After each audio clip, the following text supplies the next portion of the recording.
Rafah is a pressure cooker of despair. A United Nations spokesperson raising dire concern about an area of the Gaza Strip that is now sheltering more than half of Gaza's 2.3 million people.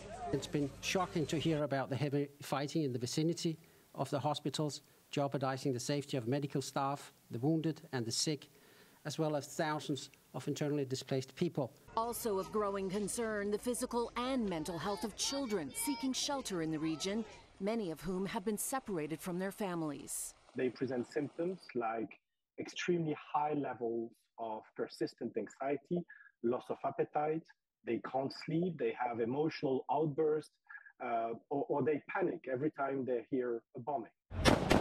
According to Gaza health officials, more than 27,000 Palestinians have been killed since Israel launched its offensive on Hamas militants in Gaza nearly 4 months ago.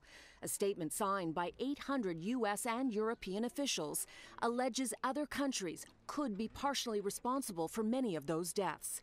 The letter claims the Israeli government has shown no boundaries in its attack, leading to tens of thousands of preventable civilian deaths. The veteran officials go on to write, quote, "We're not failing to prevent something, we're actively complicit." And that, quote, "There is plausible risk that our government's policies are contributing to grave violations of international law, war crimes, and even ethnic cleansing or genocide."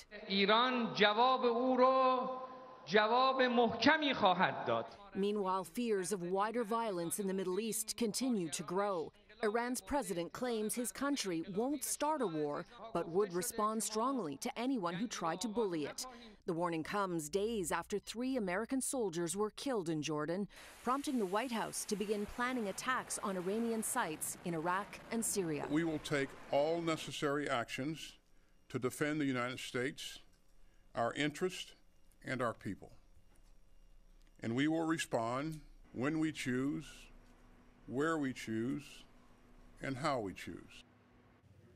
The Iranian government has denied any role in the attack on that American military base. It's not clear when the U.S. retaliatory strikes will begin, but when they do, they are expected to last for several days. Cynthia Mulligan, City News.